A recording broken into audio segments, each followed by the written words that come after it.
네. 실전이 틀린가? 기억에 올려.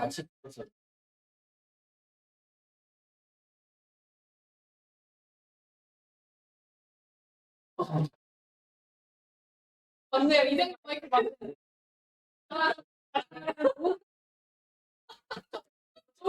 어린이 여러분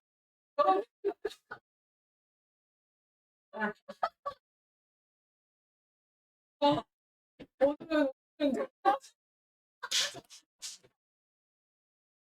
그래도 이렇게 입니다. 괜찮습니다.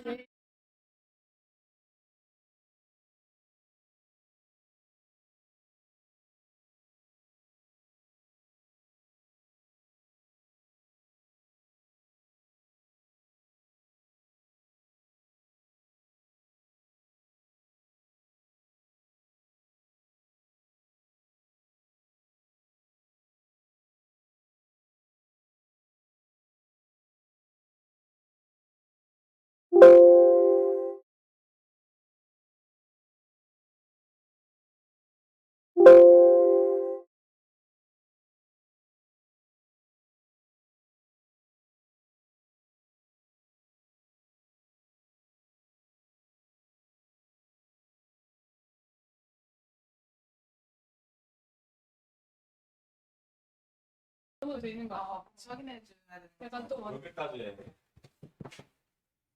그래도 됐어. 막상 유튜브 찍었는데 너 됐어. 얘기했는데 스탠바이. 스탠바이. 액션. 네, 뭐 기도하고 하면 되나요? 네, 같이 기도하겠습니다. 하나님 감사합니다. 오늘도 이렇게 예배 후에 또 오후에 점심 잘 먹고 다시 또 이제 귀한 도르트 신조에서 하나님이 어떤 분이신지 더 배워가는 시간을 가지려고 합니다. 이 시간에도 저희들 각 사람의 영혼에 하나님의 말씀을 온전히 새겨주셔서 저희가 주님께서 말씀하신 그 말씀대로 살아가고 생각하고 행동할 수 있도록 하여 주시옵소서. 지금 저희가 하는 모든 일들 가운데에서도 주님께서 인도하셔서 정말 조화롭고 아름답고 질서 있고 주님 저희가 있어야 할 곳에서 아름답게 하나님께서 창조하신 모습대로 회복해서 그 아름다움을 빛내는 자들 될 수 있도록 인도하여 주시옵소서. 예수님의 이름으로 기도합니다. 아멘. 네, 안녕하세요. 안녕하세요. 네. 자, 그러면 우리 도르트 신조 오늘 두 번째 시간을 가지려고 하는데 지난 시간에 했던 거 잠깐 살펴볼까요? 지난 시간에 뭐 했었죠? 도르트 신조가 왜 필요한가? 도르트 신조의 역사적 배경과 이게 어떤 유익이 있는지에 대해서 살펴봤었어요. 혹시 기억나는 부분 있나요? 그러니까 저희가 생각할 게 교리와 신조가 항상 이런 얘기를 많이 들어요. 너네들 왜 성경 말고 그런 거 만드냐? 근데 중요한 거는 저희가 이게 보면 알겠지만 성경 해석을 다들 자기 마음, 자신의 뜻대로, 그러니까 어떻게 보면 좀 다르게 해석하는 사람들이 있는 거죠. 정통 그 교회와 사도들의 가르침과. 그럼 그것이 이게 정말 그 부분이 말하고자 하는 부분이 무엇이다? 라고 이제 답변을 하고 이런 과정 가운데서 신조와 교리들이 작성을 된 부분들도 분명히 있음을 저희가 볼 수 있을 것 같습니다. 또한 그 다음에 저희가 또 생각해 봐야 될 게 일단 이 도르트 신조를 통해서 아르미니안주의가 이단으로 정죄가 됐지만 이게 저희가 생각해야 될 게 이 사람들이 바보들이 아니에요. 바보들이 아니라는 얘기 무슨 얘기냐면 모두가 다 왜 이렇게 경직되어 있으신 것 같지? 네, 바보들이 아니라는 게 무슨 얘기냐면 당대 최고의 지식 수준을 가진 학자들이었거든요. 근데 그런 가장 최고의 지식 수준을 가진 학자들이 정말 자신들의 논리로 굉장히 그럴듯하고 이렇게 하게 그런 논리를 펼쳤다. 그래서 우리가 쉽게 여기서 나왔던 용어, 여기 알미니아는 율법주의다라고 했을 때 그냥 쉽게 얘네들은 뭐 행위로 구원받는다라고 쉽게 스스로 얘기한다라고 생각하면 조금 오해가 있을 수 있다. 그러니까 좀 극단적인 예시로 신천지도 저희들은 이제 니네 왜 그 사이비에다가 교주 막 이렇게 사람 믿고 하냐 해도 아마 그분들도 이러실 거예요. 아닌데 우리도 예수님 믿는다 이럴 거예요. 극단적으로. 그러니까 조금 그런 부분에 있어서 우리가 왜 이 아르미니안이나 이런 주의자들을 율법주의라고 하게 되었는지도 그때 잠깐 그 얘기를 했었거든요. 가장 중요한 건 그 자유의지의 능력. 자유의지가 뭐였죠? 그 땀도 할 수 있고 악도 할 수 있는 그 완전한 상태. 그거가 이제 원래는 아담의 자유의지 상태인데 우리 각 사람은 이제 종종 이제 이런 얘기 들을 수 있어요. 자유의지가 없다라고 하는 얘기를 들을 수도 있는데 자유의지가 없으면 안 돼요.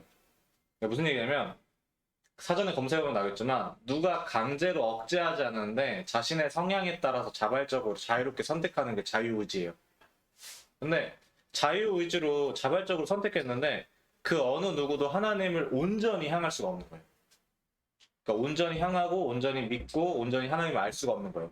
그 안에 뭐가 있긴 있는데 그것들은 왜곡되어 있다. 저희는 이제 거짓으로 표현을 하는 거죠. 근데 그 본성의 능력을 강조하는 순간 그래서 이제 인간이 전적으로 타락했다.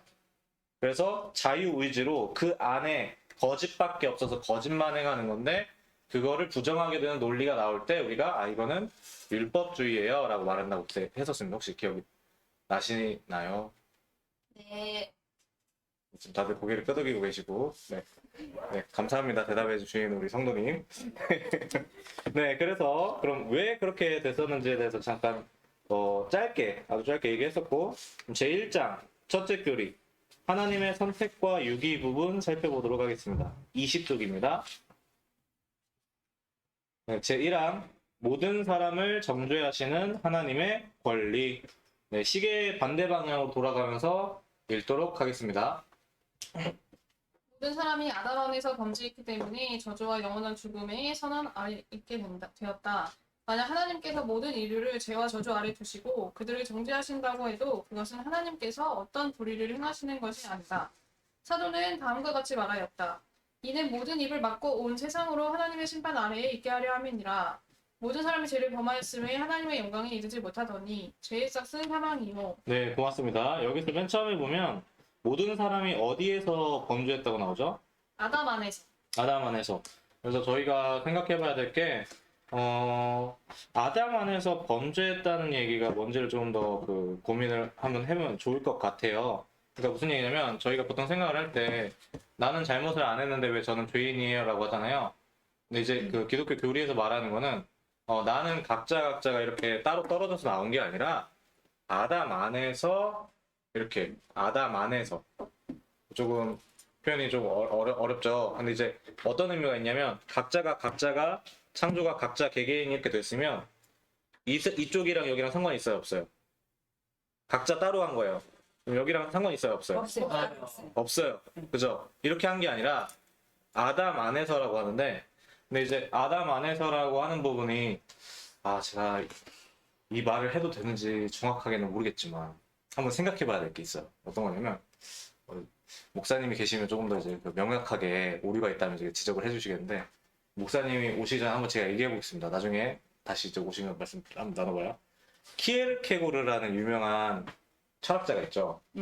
이 철학자가 그 불안의 개념, 뭐 죽음에 이르는 병 이런 책들이 있는데 그 동서문화사 출판사였던 것 같은데 그쪽에 5쪽인가 몇 쪽 보면 이런 게 나와요. 내가 이 사람과 이 사람이 하던 거를 나는 전혀 안 할 수 있고 다르면 본질적으로 다르다. 그러니까 본질이 같으면 내가 완전히 본질이 다른 존재가 아니라 이 사람과 나의 본질이 똑같은가 뭐 이런 얘기를 하거든요. 굉장히 어려운 뭔가 반응이 피드백이 별로 좋지 않은 것 같은데 어쨌든 그렇게 해서 우리가 본질적으로 아담 안에서 아담과 같은 이제 그 본질을 한번 이런 부분도 한번 생각을 해볼 수 있다. 네, 그렇게 말씀 한번 드려보고요. 그런데 우리가 이 상태, 이 죄의 상태가 어떤 부분인지를 저희가 흔히 얘기하는 상태하고 좀 다른 차이점이 있을 수 있거든요. 그 차이점에서 좀 집중해서 보도록 하겠습니다. 네, 다음에 원죄 부분 읽어주세요. 아담은 주님으로부터 계명을 받았다. 그는 받은 계명에 순종함으로 여호와 하나님을 향한 사랑을 나타내려 했다. 아담은 주님으로부터 에덴 동산에 있도록 허락받았으며 그곳에서 모든 것을 누리고 기뻐할 수 있었다. 그리고 이 모든 것을 은혜로 주신 주님의 계명에 순종함으로써 감사드릴 수 있었다. 그러나 아내인 하와가 뱀의 유혹에 빠져 여호와의 계명을 어기고 또한 남편마저도 계명을 어기도록 부추겼어 결국 아담 역시 여호와의 계명을 어기고 말았다. 아담과 하와가 여호와의 계명을 어긴 것이 원죄다. 이 원죄 때문에 이미 하나님께서 계명을 주시고 선하신 대로 인류에게 죽음이 들어왔다. 그 죽음은 육체적 죽음은 물론 영적 죽음도 포함하였다. 잠시만요. 여기서 영적 죽음이라고 할 때 막 신비한 것만 생각하면 안 돼요. 어떤 거를 생각해야 될까요? 사람만의 저희 기독교에서 믿는 사람의 가장 큰 특징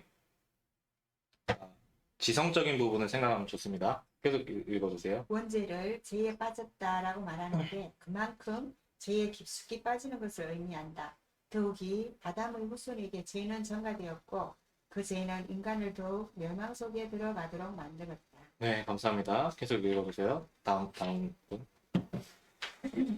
아담의 죄는 그에게만 머무른 것이 아니라 그의 모든 후손을 감염시켜서 아담의 후손은 죄인이 될 수밖에 없었다. 우리의 모든 부패성은 아담으로부터 비롯된 것이다. 다윗은 자신의 죄에 대해 회개하면서 죄의 지독함을 고백하였는데 자신이 죄 가운데 잉태되어 태어났다고 하였다. 그러나 원죄를 부정하는 자가 오세기에 나타났다. 네, 감사합니다. 여기서 저희가 봐야 될 게 죄가 타락하기 전과 타락한 후의 모습이 달라진 걸 생각을 하면 훨씬 더 이해하기가 좋거든요. 아담의 가장 큰 특징이 뭐죠? 아담. 진짜 질문이 너무 엉망인 것 같네요. 좀 다시 한번 질문법을 다시 한번 바꿔보도록 하겠습니다. 아담이 딱 이제 활동을 하잖아요. 활동을 하는데 아담에게 하나님이 뭐를 보냐면 뭐를 보시냐면 동물들한테 뭐 하라고 하죠? 이름을 지어. 맞습니다. 동물들에게 뭐 하라고 하더라고요? 이름을 지으라고 하는데 근데 제가 여기서 이제 가끔씩 이제 철학자들 얘기도 할 거예요. 근데 그게 지금 이제 많은 수많은 학자들도 참고하는 내용이고 저희가 그 부분이 완전히 옳다 이게 아니라 생각해 볼 거리로 제가 이제 가끔씩 이제 출처를 밝히는 걸 말씀드립니다. 저희가 이제 플라톤의 크라틸로스 뭐 이런 책을 보면 이게 사람 이름이에요. 이름이라는 거는 개념, 그것에 대한 온전한 이름을 나타내는, 이 개념을 나타낸다 이런 의미를 갖고 있어요. 그러니까 무슨 얘기냐면 모두가 다 불이라고 했어요. 근데 저 혼자서 그거를 얼음이라고 해요. 안 되죠? 왜 안 되죠? 이름이 다 있는데 그 개념이 다르죠. 네. 그 개념이 전부 다 맞춘 거를 이렇게 맞춰야겠죠. 그러니까 이제 저희가 소리를 이렇게 내지만 그게 사실은 각자 이제 그 개념이 있다. 근데 이게 또 따지면 뭐 진짜 개념이 있니 없니 뭐 이렇게 얘기도 하지만 또 어쨌든 그거 넘어서 이름을 진다는 거는 그 존재의 본질을 파악할 수 있는 굉장한 지적 능력이 있다. 굉장히 지식적으로 굉장히 탁월하다. 여기서도 지식이 우리가 말하는 무슨 막 말하는 그렇게 머리로만 하면 안 돼 할 때 그 지식이 아니라 정말 그 존재를 온전히 아는 거 그걸 말하는 거예요. 근데 타락한 이후에는 좀 차이가 생겨요. 어떤 게 생기죠? 어떻게 생기냐면 제가 여러분들의 그 진심을 다 아는 것 같나요? 아니요. 뭔가 이제 어두워졌다고 표현을 해요. 그러니까 어두워지니까 이런 것도 옛날 책이나 이런 것도 보면 좋은데 이게 어두워지고 참을 참으로 봐야 되는데 그걸 자기 개념으로 바꾸거나 이렇게 돼버리면 거짓으로 소통이 안 될 수도 있어요. 그러니까 거짓으로. 근데 그럼에도 불구하고 자신이 거짓인지도 모를 수도 있거든요. 근데 어쨌든 그런 부분에 있어서 지성에서의 타락 부분을 말하는데 중요한 건 여기서 하나만 더 얘기할게요. 중요한 거는 가장 큰 차이는 이거를 기독교에서는 사람이 지식을 얻는 거를 저희 어거스틴의 책에서도 잘 나와 있는데 하나님께서 조명이 여기 이것 때문에 나온 쓰이는 용어예요.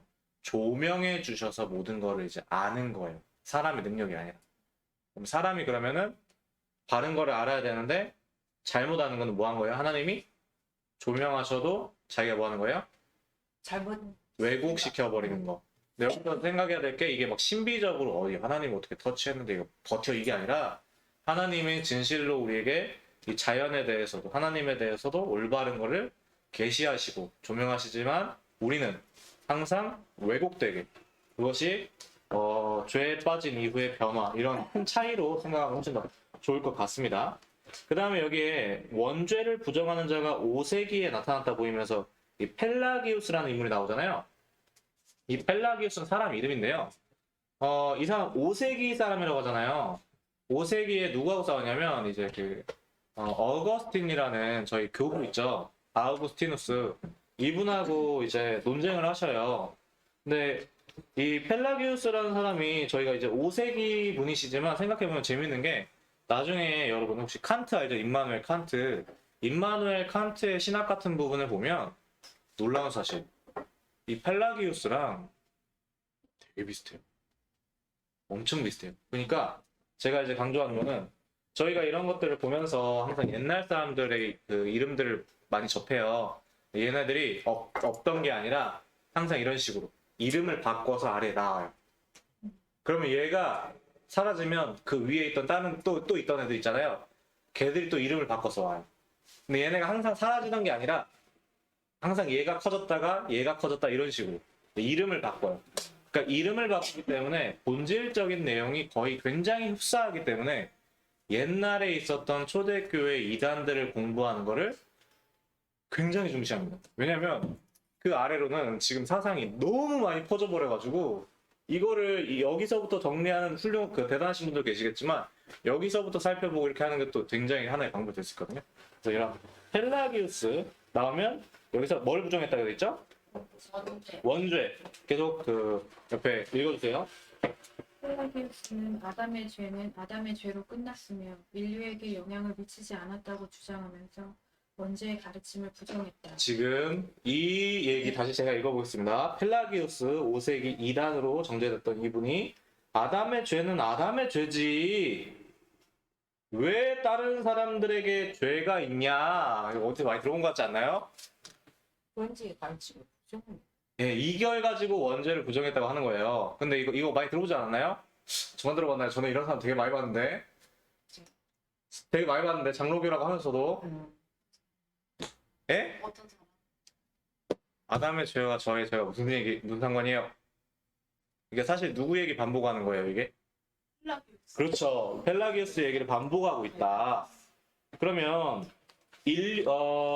그러다 보니 그러면 봐봐요. 각자 아까 이랬잖아요. 아담 안에서와 각자를 했을 때 생각을 한다고 했잖아요. 그럼 각자면 아담하고 상관없이 각자면 당연히 각자가 이제 그 아담은 자신의 자유의지로 뭘 했죠? 범죄했잖아요. 지금 여기 나머지 각자도 이제 뭐 하는 거예요? 얘는 죄인도 아니니까 뭐 해야 돼요? 자기 뭐를 해야 돼요? 자기 자유의지로 죄를 지을 수 있어요. 그렇죠. 근데 죄를 짓지? 않을 수도 있어요. 오, 그러니까 다시 그래서 읽어보겠습니다. 굉장히 좋아요.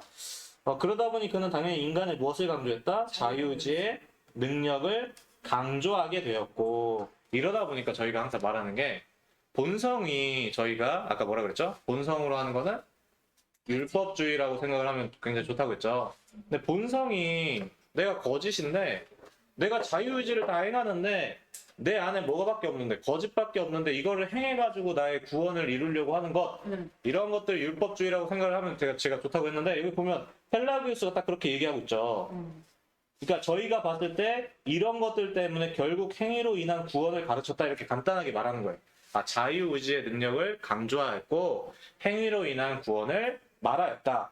이렇게만 보면 이제 사실 조금 더 그 내역을 살펴보면 훨씬 더 왜 이렇게 저희가 정리하는지가 딱 나오는데 헷갈리실까봐 제가 이제 설명을 계속 드리는 겁니다. 질문이 있어요. 네, 그런데 기독교 내에서는 대부분 원죄를 부정하지 않잖아요. 네, 원죄를 부정하지 않지만 결국 그 결과적인 행위로 인한 구원을 방금 말씀하신 것처럼 그렇게 이야기할 수 있잖아요. 그렇죠. 실수할 수 있죠 사람들이.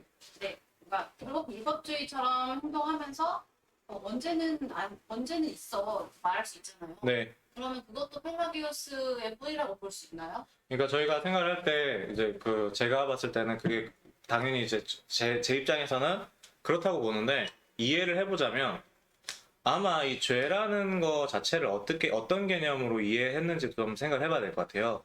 여기서 보면 죄가 불순종이잖아요. 아까 전에 제가 그랬죠. 온전히 참되게 하나님께서 조명해 주시고 알려주신 대로 알면 그대로 이제 행해야 되는데, 그렇게 할 수 있을 텐데, 알려주시는 걸 내가 다 보니까 거짓말이니까 거짓말로 바꿔버려서 뭔가 그게 그 마음의 상태도 있잖아요. 저희는 그냥 이제 제가 너 물컵 옮겨놔라고 했는데 이렇게 행동들은 다 똑같지만 이거에 대한 마음의 상태 좀 개념 제가 이제 그 예시를 좀 드는 겁니다. 이게 좀 틀리지만 이제 뜻만 조금 제주셨으면 좋겠어요. 그 부분이 달라서 이렇게 해버리면 그 부분도 이제 거짓인데, 근데 이제 원죄는 부정하지 않는데 우리가 행위로 하나님의 은혜로 그걸 행위로 이렇게 한다. 그거 자체가 조금 그러니까 개념 자체가 어떻게 죄에 대해서 어떻게 이해하는지 그 부분을 저희가 이제 전통적으로 교회들에서 왜 어떤 개념으로 이렇게 이해했는지를 보면 조금 차이가 있지 않을까라는 생각을 해봅니다. 그러면 네. 그 원죄를 부정하지 않다고 말은 하지만 사실 원죄를 부정하는 것과 마찬가지 행동을 하고 있다. 예, 그러니까 저희가 그래서 공부하는 이유가 항상 쉽게 아까도 그랬지만 그러니까 이단으로 정죄된 분들이 바보들이 아니에요. 되게 굉장히 훌륭하게 그 학자들도 굉장히 많았고 굉장히 뛰어난데, 근데 그 논리 이러한 과정들을 통해서 저희가 이걸 다 기록도 하지만 간단하게 전할 때는 이건 결국에는 율법주의야 이렇게 말을 하는 거죠. 그러니까 그런 부분에 있어서 그런 부분 그렇게 말씀하시는 분들이 저는 이제 존경과 그런 존중을 담아서 그렇게 생각하실 수도 있겠지만, 그럼에도 불구하고 좀 더 살펴보면 그건 결국에는 조금 다른 부분도 살펴봤을 때 결국 저희가 율법주의와 펠라기우스주의라고 생각을 해도 되지 않을까라고 생각을 해봅니다. 네. 네, 질문 감사합니다. 또 언제든지 질문해 주세요. 네, 그래서 그의 주장은 결국 저희는 이거 아담 안에서죠. 아담 안에서 죄인된 우리를 구속하시는 하나님의 은혜를 약화시키거나 제거한다. 왜 약화시키거나 제거한다라고 표현을 했을까요? 왜냐면 본성이 더 살아나는 거니까. 가능성이 우리의 본성은 있다 없다? 없다 해서 지금 뭐가 되는 거죠? 있다가 그것 때문에 이런 표현이 나오는 겁니다. 훌륭합니다. 22쪽 그 다음 분 읽어주세요. 죄의 결과. 네. 아담이 하나님의 계명을 낭독 좀. 네, 괜찮습니다. 네. 그래. 예, 네, 읽어주세요. 제가 읽을게요. 네. 아담이 하나님의 계명을 어겨서 죄가 인간에게 들어오자 인간은 죄의 깊은 수렁 속에 빠졌다. 여기서 언급되는 죄는 하나님의 계명을 어기는 것이다. 그런데 하나님께서는 일찍 아담에게 계명을 어기고 죄를 지을 경우 하나님의 심판이 있으리라는 것을 경고하셨다. 결국 죄의 결과로 죽음이 인간에게 들어오게 됐다. 죄는 하나님의 심판을 초래하지만 이에 대해 인간은 불평할 수 없다. 왜냐하면 하나님께서 이미 경고하셨음에도 불구하고 그것을 의도적으로 어겼기 때문이다. 여기서도 죄를 어떤 신비한 막 귀신이 들어왔다 이런 식으로 개념으로 이해하면 안 돼요. 알겠죠? 어떤 악의 막 엄청난 영향력이 들어왔다 이게 아니라 아까도 말했지만 이 하나님께서 알려주시는 걸 온전히 알던 그러한 그 조명하시는 걸 우리가 알던 그런 뭐라고 해야 되지? 지적인 지성적인 부분에 있어서 어두워졌다 라고 이해하는 게 훨씬 더 조금 더 나중에 저희가 수많은 것들을 볼 때 이해하기가 쉬워요. 그러니까 죄가 들어왔다라고 표현을 하는데 그 부분을 조금 더 생각을 해보면 그래서 어두워져서, 근데 어두워져서라고 생각을 해보면 훨씬 더 쉽습니다. 네. 죄의 결과인 하나님의 심판은 하나님께서 의로우신 분이기 때문에 불가피한 것이다. 죄를 지은 인간은 하나님의 무겁고 엄중한 심판 아래 있게 되었다. 이때 죄인을 심판하신 하나님은 결코 한쪽으로 치우치지 않으시며 매우 공정하시다. 하나님의 속성은 죄를 반드시 심판하시는 것이다. 따라서 인간이 하나님의 심판에 대해 왈가왈부할 수 없다. 오히려 자신의 불의를 인정하고 용서의 은혜를 구하는 것이 하나님을 찾는 바른 방법이다. 그러나 인간은 교만하여 모든 원인을 하나님께 돌리고 하나님을 비난하고 하나님을 찾지도 구하지도 않는다. 네, 그래서 저희가 살펴봤지만 원래 이게 1518년 때부터 있었잖아요. 그리고 그 전에서부터도 이제 아까 봤지만 5세기 때도 뭐 거슬러 올라가고 그 전에도 뭐 거슬러 올라갈 수 있을 건데, 원래 이제 그 장로교 쪽에서 이제 개혁교회 쪽에서 말하는 교리는 많은 사람들이 사실은 보통 이렇게 아주 간단해요. 이게 나면서부터 다 뭐라고요? 죄인이다. 나면서부터 죄인이란 말이 무슨 얘기냐면 이게 나면서부터 다 이게 어디라고요? 구원의 가능성이 없다. 없다예요, 없다. 그러니까 저희 질문 중에 가끔씩 이런 거 물어보실 수 있어요. 이순신 장군이나 세종대왕님 같은 조상에 대해서 물어볼 수 있잖아요. 사실은 원래 교리대로 하면 물어볼 필요가 없는 거죠. 그러니까 이런 부분에 있어서 저희는 그래서 이제 나중에 보면 이제 죄에 대해서 굉장히 강조를 하기 때문에 기독교에 대해서 굉장히 이제 그 반기독교적인 느낌으로 이제 비판을 하셨던 분들 보면 이런 비판들을 그래서 나중에 하세요. 죄책감으로 이용하는 종교네. 그러니까 죄책감. 그러니까 이 죄에 대한 문제가 언제나 본질적이었던 거죠. 근데 이 본질적이었던 죄의 문제에 대해서 제가 생각할 때,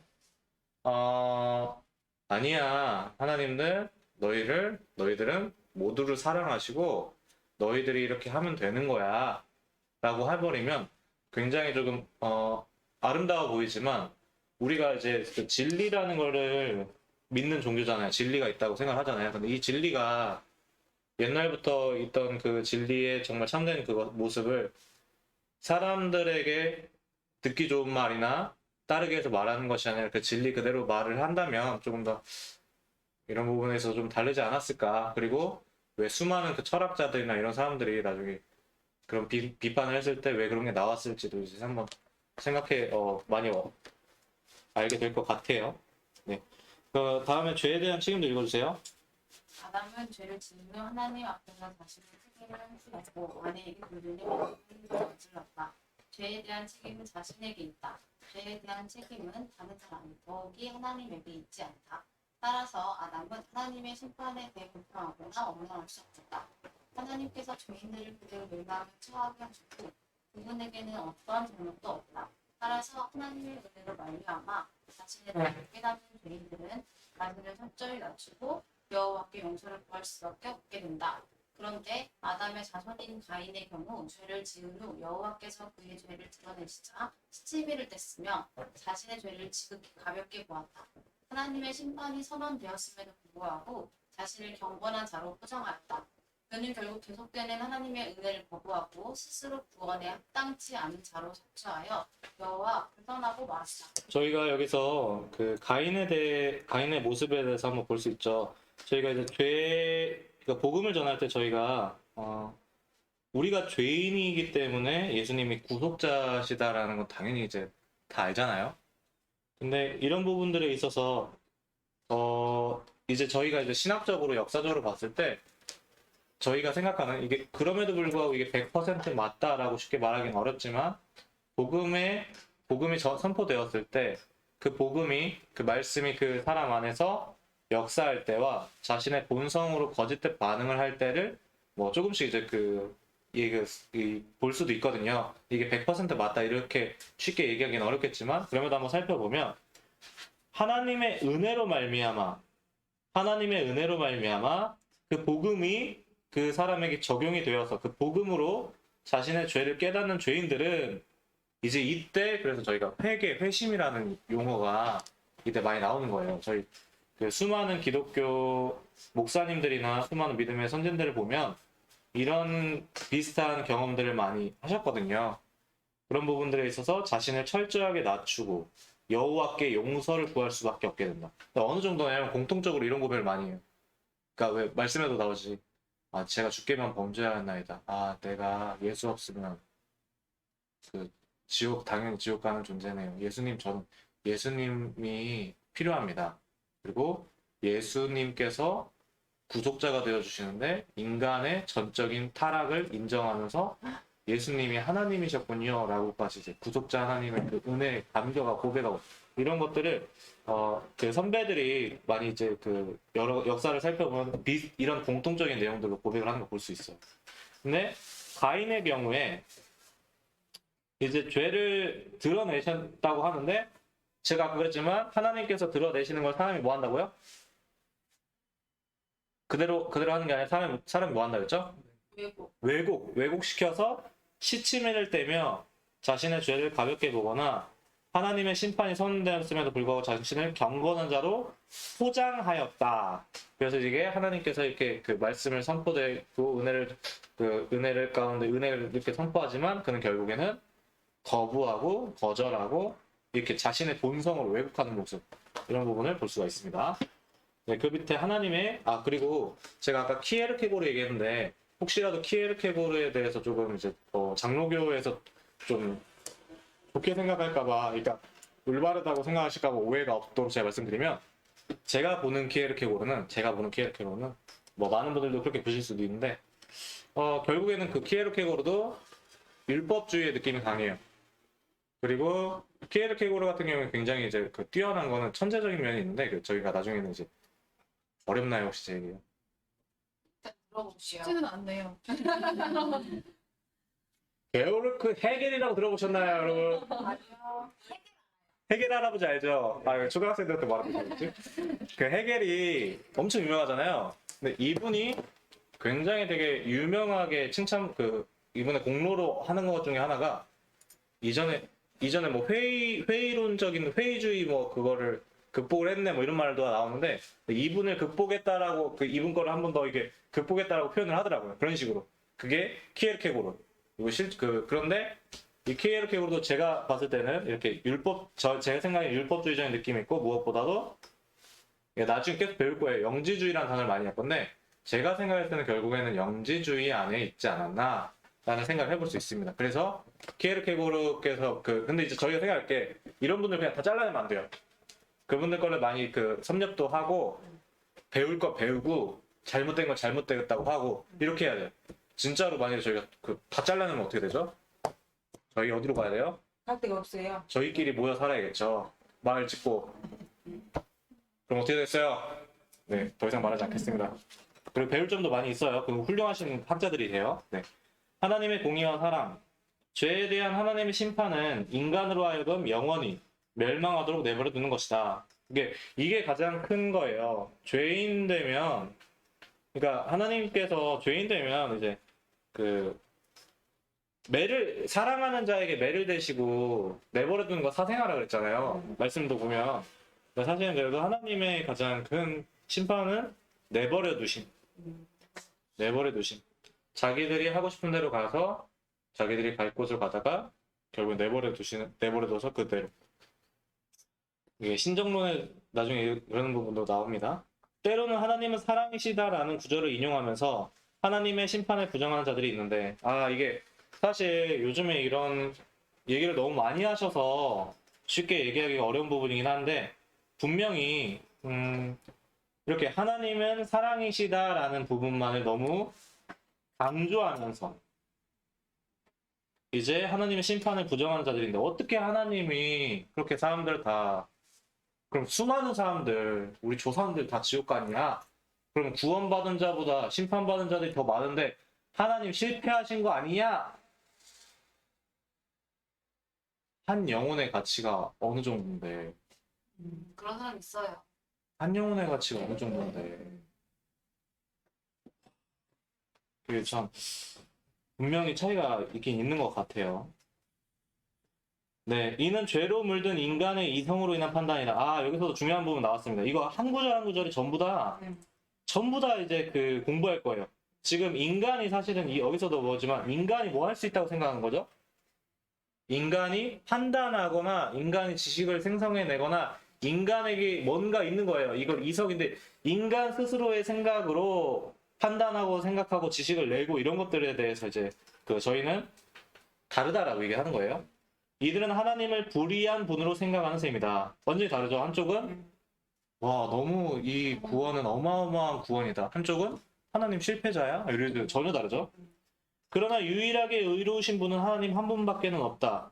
하나님께서는 심판을 통하여 자신의 의로우심을 분명하게 나타내신다. 따라서 하나님의 사랑만을 강조할 뿐 공의를 말하지 않는다면 이는 성경에서의 하나님이 아니다. 인간의 이성으로 하나님을 재구성하는 것이다. 성경에는 이 두 가지가 함께 공존하고 있는데 하나님의 공의가 먼저다. 하나님의 공의로 인간의 죄를 그대로 드러내고 죄인을 은혜로 받아주시기 위해 마련하신 방법이 그 다음에 온다. 그 방법을 통해 하나님의 사랑은 더욱 분명하고 큰 것으로 드러난다. 이때 그 은혜의 무한함을 깨닫고 그분의 영광의 고요함을 찬양하는 것이다. 하나님의 은혜는 인간의 이성적 논리로 남용되거나 오용되어서는 결코 안 된다. 그리고 제가 아까 전에 초대교회에 있었던 이전에 있던 이단들을 보면 굉장히 도움이 된다고 했는데 예전에 제가 알기로 아마 말키온이 있을 거예요. 마르키온이라고 하는 이단이 있었어요. 이분이 구약의 하나님은 잔인해, 무시무시해. 신약의 하나님은 사랑이 넘쳐. 그래서 구약의 하나님은 약간 이런 식으로 약간 악신 느낌, 가짜 막 이 악신 막 이 느낌. 신약의 하나님은 막 사랑의 하나님 막 이런 느낌을 하는데 벌써 이 부분도 저희가 생각해 볼게. 지금 어디를 집중하고 있죠? 그 사랑이라는 부분에 대해서 굉장히 집중하고 있는 것 같은 그런 느낌을 이제 받고 있죠. 네. 그런 부분에 있어서도 저희가 한번 이런 부분들을 한번 생각해 보면 좋을 것 같습니다. 네. 혹시 뭐 질문 있나요?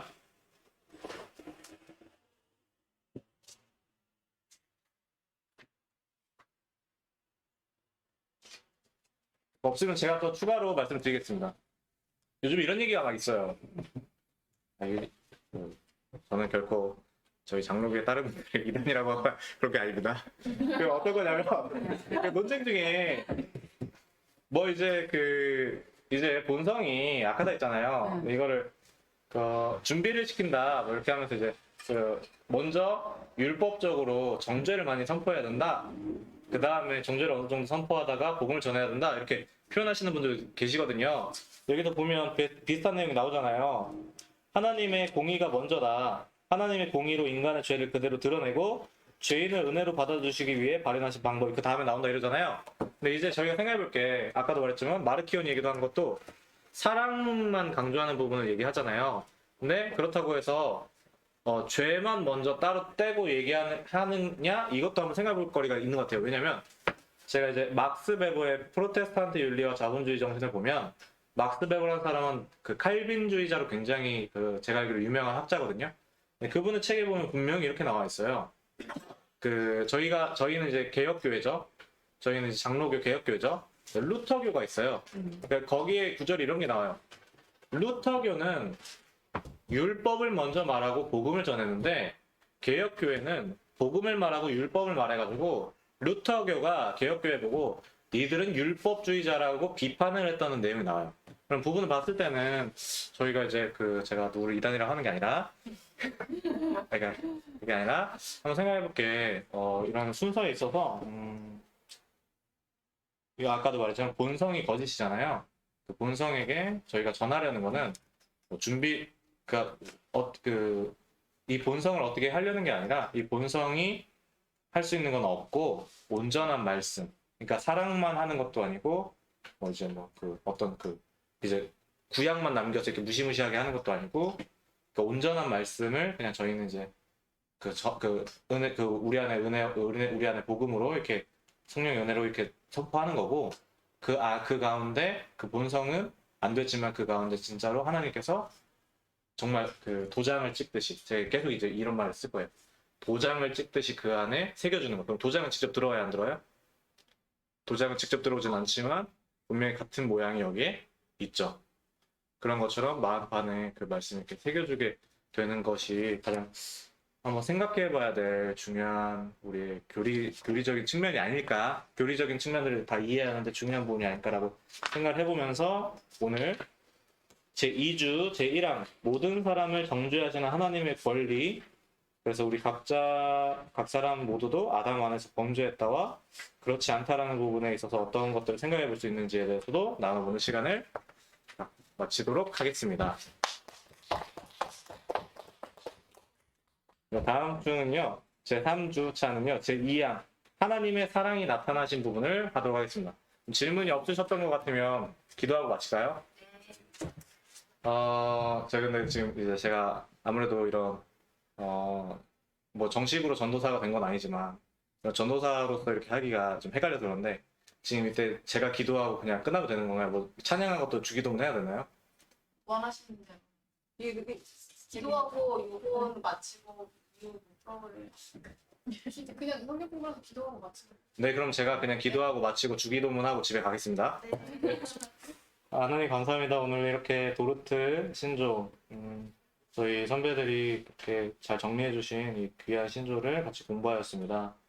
이번 시간을 통하여서 우리 주님, 우리 각 사람의 죄가, 우리 각 사람 자체가 본질적으로 나면서부터, 내가 주님 모태에서부터 죄로 잉태되었고 죄로 나왔습니다.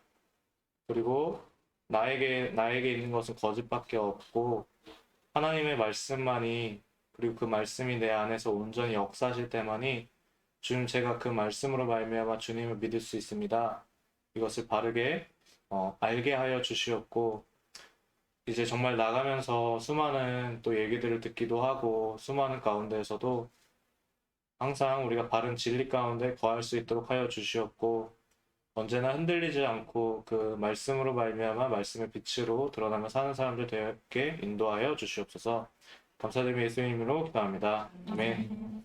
하늘에 계신 우리 아버지여, 이름이 거룩히 여김을 받으시며 나라의 말씀을 뜻이 하늘에서 이루는 것 같이 땅에서도 이루어지이다.